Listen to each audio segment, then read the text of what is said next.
I'm your friendly new media Mothman, Zach the Mothman Daggy, and welcome to another edition of the Midnight Spook Show, your online source for all the horror news, reviews, and interviews that you can scream at. And for this edition of Midnight Spook Show, it is a review of the film Resident Evil Afterlife. Now, this is the fourth installment of the Resident Evil franchise. Of course, this is a franchise based on the Capcom video game franchise of the same name. Now, directing this film is Paul W.S. Anderson, the man behind most of the Resident Evil films. He's also behind the films Pandorum as well as Alien vs. Predator. Now, this is the original Alien vs. Predator. It stars Mila Jovovich, who's been in all three of the Resident Evil movies, playing the character of Alice. You may also recognize her from the film The Fourth Kind, as well as The Fifth Element. And also returning to the movie is Ayla Larder, who played Claire Redfield in Resident Evil Extinction. She's back again for Afterlife. You may also recognize her from Heroes, Obsessed, and Final Destination. Now, as per tradition of the previous films, this one picks up exactly where the last film left off. Each of the films have been to be continued, and it's just been an ongoing series.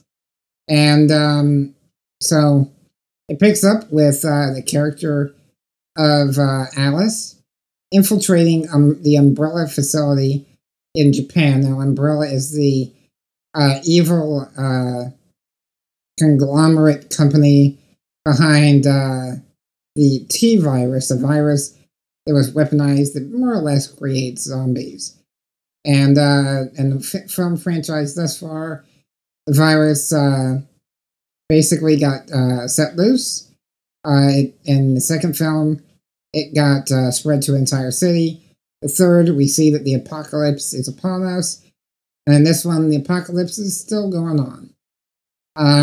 So the company behind it all are any secret bunkers in different cities.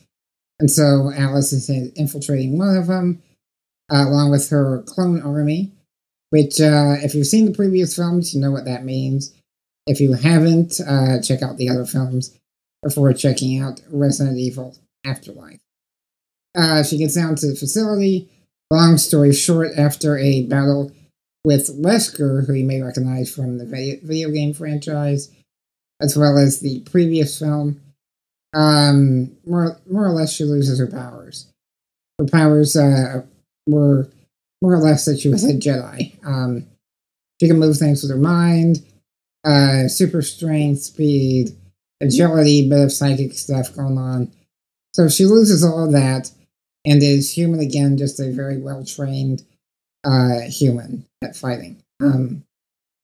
So initially I was thinking that's kind of a bummer because it was cool seeing her fight with all of her abilities.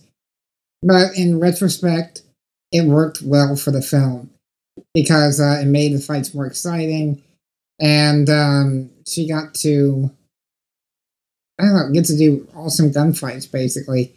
Because, if she's surrounded by zombies and just blast them away with her mind, it's cool the first couple times, but then eventually it would get old.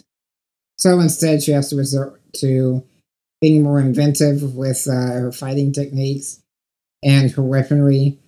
One of the cooler elements is what she does with quarters to make them extremely deadly. And I'll leave it at that because it was an awesome scene in the movie. Let's see, and basically the film is about Alice after losing her powers, going after the survivors of the third film, trying to find out where they are because they were going to a promised location of Arcadia, located in Alaska, and so she's on the lookout for them, and she meets more survivors along the way. They get trapped, and more or less it's a survival tale as tradition in the zombie apocalypse genre. Only in this, it is much more an action film than a horror film. There are definite horror moments, very cool stuff done with zombies. One of the big things for me was that because the T virus is always mutating, the zombies are always mutating to adapt to the situation. So we introduced the new concept of digger zombies, which are these zombies that can burrow, which is just an awesome idea. And we get other types of the undead as well. And overall, I really, really enjoyed this movie. I think it's the best of the sequels. The original, I think, is still the best just because of the creep factor. But this one, I think, will work far better on replay on DVD. The action scenes were amazing. It just was... It was a good blend of creep factor, jump scares, and bullet time Matrix action. And that's the other thing.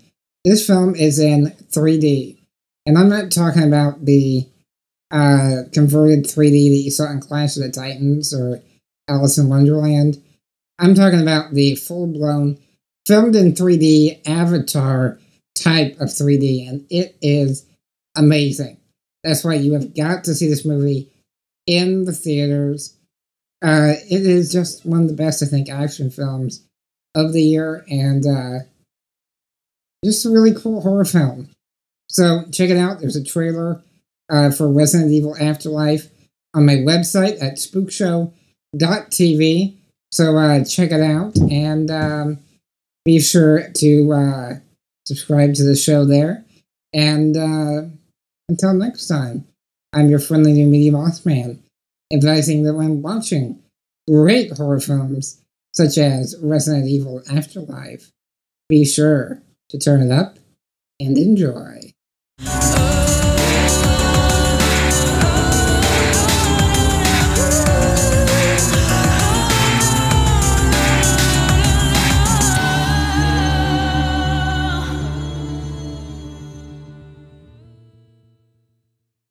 This episode of Midnight Spook Show is made possible thanks to Buy Costumes. Looking for costumes or accessories to celebrate your favorite holiday or convention?